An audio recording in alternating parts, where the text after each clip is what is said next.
And we're back. It's not morning anymore. It's the end of the day now.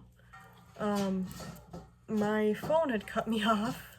This is part 2. If you have not seen part 1 and don't know what I'm referring to, you will need to go back and watch part 1 of this 3rd episode of Moosey in the Morning, because otherwise this one is not going to make any sense. My phone cut me off right in the middle of a story, and I am now trying to finish it. Hi, Higgins. Yes, that was a good dinner, huh? Good job. I'm pretty sure you cleaned the dish, bud. It might be a little bit noisy. So anyways, I will pick up right where we left off, and see if my phone cannot cut me off this time. So, yes, hi. In the last one I was talking about when we were at, it was the Wyoming State Prison, or Wyoming Territorial Prison. Hi, Higgins. And, I was just handing Higgins off to my husband to go, potty him while we were going from the main building to the secondary building. And I was in my chair and I was not doing good, both physically and mentally.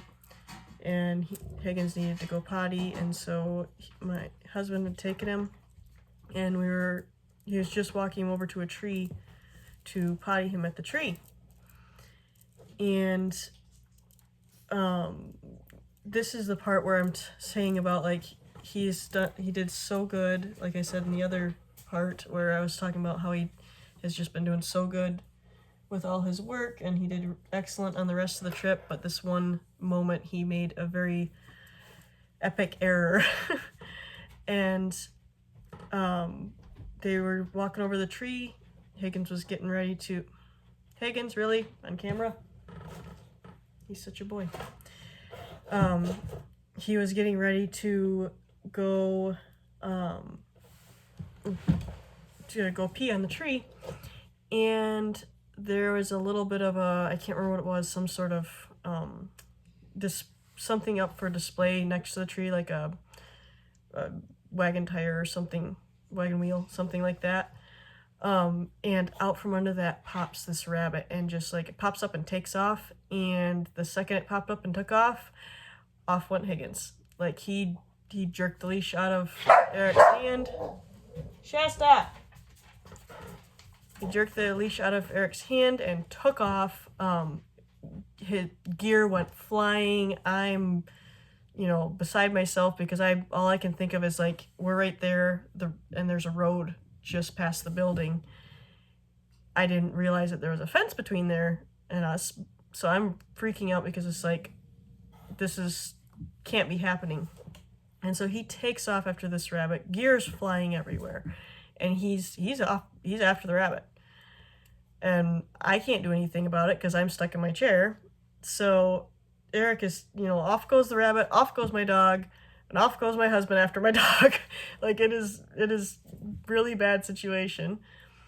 And they went kind of like around the building, so I couldn't see. I'm sitting there in my chair bawling my head off, and my husband comes back with Higgins. His gear is all like dismantled and in pieces, and so he picked up all the pieces as he's coming back and brings him back to me, and he's like, it's okay, I got him. And I was so messed up, and I was all upset on top of that.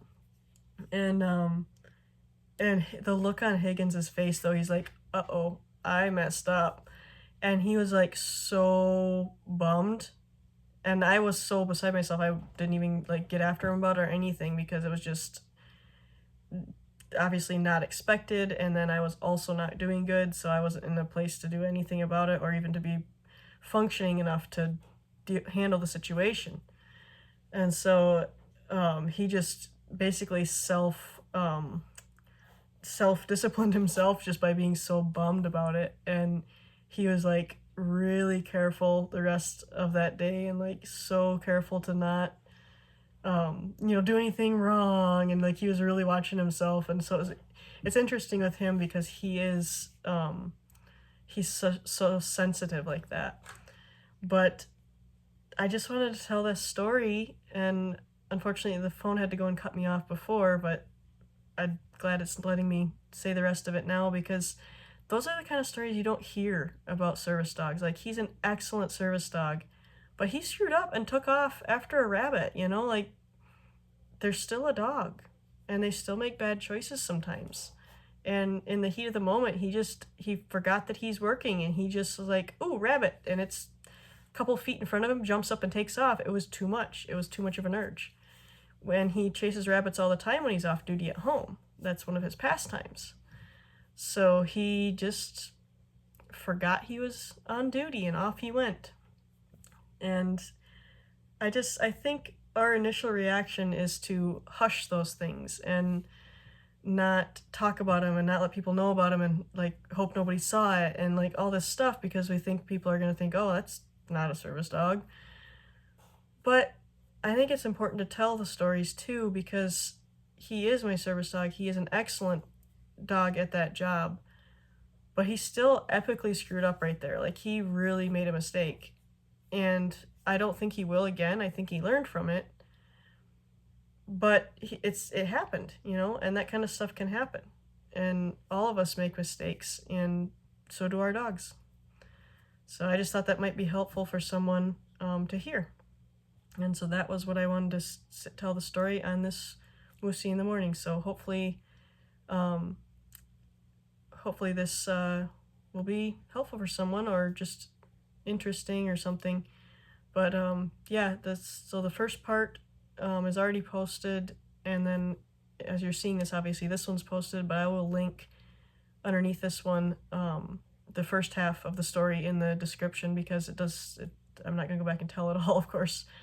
So yeah, that was quite the moment, and the one bad thing he did on a trip that he did excellent on. So if you want to hear more about that part of it, the good things he did on the trip, you can look at the first half of the episode.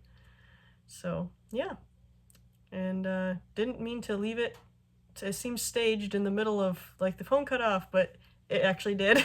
I wanted to get it all in one, so interesting that it cut off right before I was going to say the interesting part, and so it's like, oh, cliffhanger, but wasn't intended. Apparently my phone intended it. So, all right, well, I hope you enjoyed that Moosey in the Morning.